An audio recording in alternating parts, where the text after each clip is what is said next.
The EFL Awards were last Sunday, and of course a lot of people are giving their thoughts and opinions as to their reaction to the team of the season and the player of the season and young player of the season, and I am no different. So this video is going to be me giving my reaction to the EFL's team of the season and then putting forward my own team of the season. And to be fair, I don't actually disagree with too many of the picks. So, first of all, let's talk about the formation. So the EFL decided to go with a 3-4-1-2 formation, which I agree with actually, because most teams in the Championship this season have either played consistently with 3 centre-backs and 2 wing-backs, or have experimented with 3 centre-backs or 2 wing-backs at some point. So you look at the table, the likes of Forest, Huddersfield, Sheffield United, Blackburn and Middlesbrough have all consistently played with 3 centre-backs and 2 wing-backs, and then at some point even the likes of Luton and Millwall and even QPR have used 3 centre-backs and 2 wing-backs. And also this formation allows to have 2 strikers, and there's 2 obvious picks to play up front for the Championship team of the season. So I'll first of all go through what the EFL's team of the season was, and I'll give my reaction to that. So they had Nichols in goal, Jed Spence, Adebayo, Kelly and Worrell and Robinson as the back 5. They had Yates and Billing in midfield, then Harry Wilson in behind Solanke and Mitrovic. And I don't disagree too much with that team, to be honest. Like I said, I think having 3-4-1-2 formation is the right one for this season specifically. And I don't disagree with too many of the picks, actually. The only positions I disagree with are 3. So instead of Worrell, I'd have had McKenna. This is because McKenna has played 7 more matches than Worrell, and also on the left centre-back, McKenna's played left centre-back, whereas Joe Worrell for Nottingham Forest has typically played right centre-back, with either Steve Cook or Figueiredo as the central centre-back. So for me personally, I would have played McKenna. I would have played McKenna at left centre-back. Then at left wing-back, they had Anthony Robinson. And I think Toffolo should have been in there personally, because Toffolo's played more games and he also has more goals and assists. He's had a really, really good season. So for me personally, I would have played Toffolo instead of Robinson. And then in the attacking midfield spot, instead of Harry Wilson, I would have played Andreas Vimen, because he has 44 starts, 20 goals and 9 assists, whereas Harry Wilson has 10 fewer goals. He has more assists, but then this season, Harry Wilson's typically played as a left midfielder rather than as an attacking midfielder, whereas Andreas Vimen, he's played in multiple different positions, but he's played as that central attacking midfielder in behind Antoine Semenyo and Martin. So for me, I think with this formation, it would suit for Vimen to be as the attacking midfielder better than Wilson. So they're the only 3 changes I would make, and to kind of strengthen my argument to why I would have kept those certain players. So in goal, Nichols has played 42 games and his save percentage is 78%, which is really high, of shots on target, which is really high. Wes Foderingham, he's got a similar save percentage, but he's only played 30 matches. And he has actually pretty decent stats. I mean, when he initially joined at Sheffield United, I mean, for me personally, I was not sure whether he'd be suited for the #1 spot, because he's played some games at Rangers, but I do think the Championship overall as a league is a stronger league than the Scottish Premier League. So I wasn't sure whether Wes Foderingham will make the step up, but he has done and has kept a lot of clean sheets. So perhaps if Foderingham has played more games, he'd be in the team. But for me, I think Nichols has been really good for Huddersfield. Then right wing back, I mean, Jed Spence has been phenomenal to watch. He only has 2 goals, 4 assists, but he's just been so significant in the way Forest build up their attacks, and he's a really, really exciting player. And I just think across the whole season, he has been consistent in his performances, whereas someone like Isaiah Jones has been excellent, but I think in recent weeks he has just dropped a little bit off somewhat. So I would put Spence in there at right wing back. Adebayo, I mean, you could really have a toss-up between him and Tim Ream. The only reason I'd gone Adebayo is because he's typically played as the right centre-back and he's right-footed, whereas Tim Ream, I think at times Tim Ream has played right centre back, but Tim Ream is left footed. So I think I've just put Adebayo there just to fit more with the team. And also Adebayo is taller and quicker and stronger. So I have Adebayo there. Lloyd Kelly. Now, Lloyd Kelly's played 38 matches. He's kept 17 clean sheets. And when he's been absent, Bournemouth's win percentage has decreased. So, for example, when he didn't play between the end of November and mid-December, Bournemouth lost against Derby away.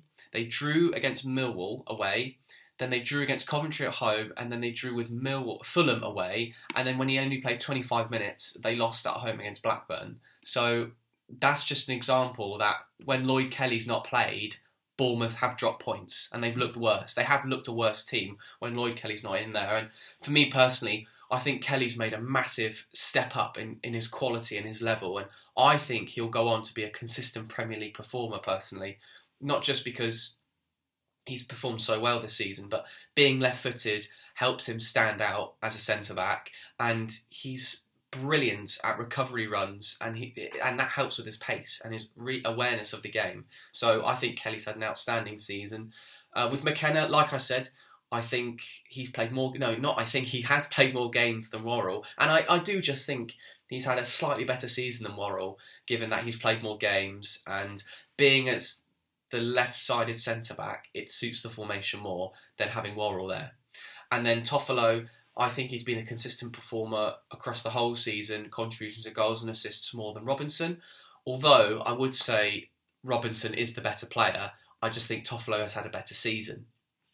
Then with Yates and Billing, I mean, both have 8 goals and they've been phenomenal for their teams. Both of them have consistently played, and it's easy when you're doing these team of the seasons to forget the form at the beginning of the season, but Billing was scoring so many goals at the beginning of the season, and it actually looked like at one point he might get over 20 goals, but no, he only got 8, but still that's quite impressive from midfield. So I have Yates and Billing there. I think they provide really good balance in this team.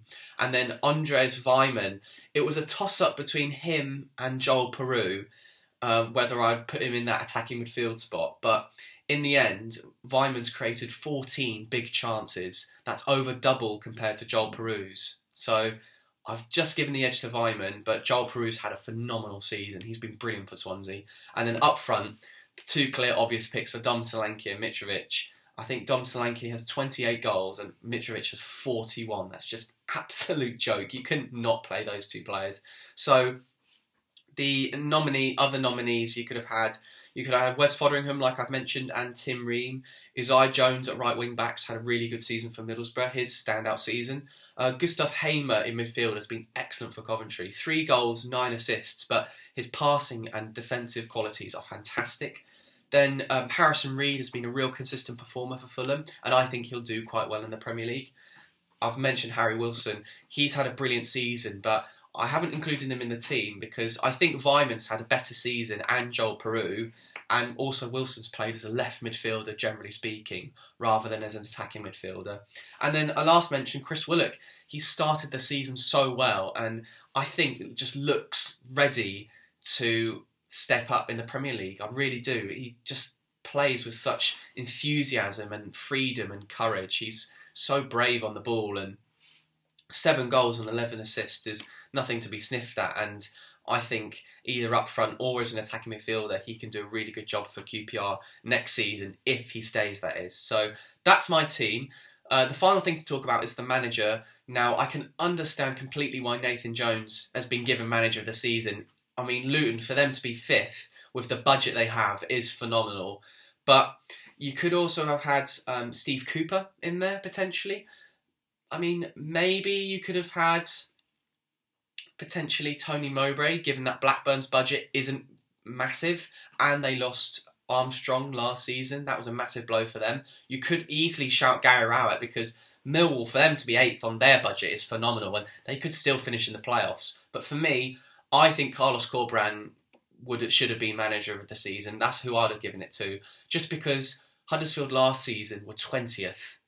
and they've conceded 71 goals. And this season, they've only conceded 46, which is a phenomenal improvement defensively. And yes, Huddersfield Town have parachute payments, but this is their final year having parachute payments. And you can't really spend a lot when it's your last season having parachute payments, because obviously next season you've got a dramatic decline in finances received. So there's only so much you can spend. And in the 1920 season and last season, Huddersfield was so poor off the pitch and on the pitch. They'd changed managers. They'd had to completely overhaul their squad because they'd spent so poorly in the market.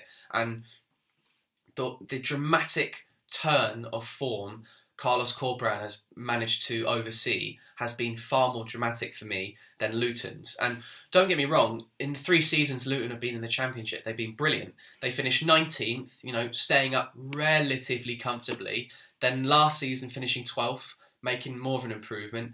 And then obviously this season, as it stands, they're 5th. So Luton have been brilliant. But I just think because of the dramatic improvement Huddersfield have shown, I personally would have given the manager of the season to Carlos Corberán. Shout out to Steve Cooper though. If the season had started when Steve Cooper was appointed, Forest would comfortably be second.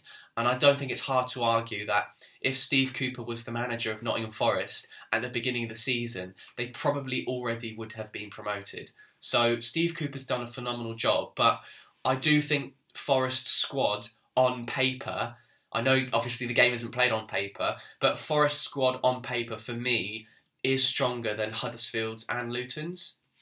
And also, they have spent a fair amount of money, even though they don't have parachute payments. So obviously Steve Cooper's right up there for manager of the season, but I think given the dramatic turn in form and given the squad hasn't changed that much, meaning that Carlos Corberán's coaching has been really effective, I think Carlos Corberán deserves to be manager of the season. But obviously Nathan Jones and Steve Cooper have still done phenomenal jobs. But that's my teams and my manager of the season in the Championship. So just once again, I'd have Nichols in goal, Spence, Adebayo, Kelly, McKenna and Toffolo as the back 5, Yates and Billing in midfield, and then Vimen just behind Solanke and Mitrovic with Carlos Corberán as the manager.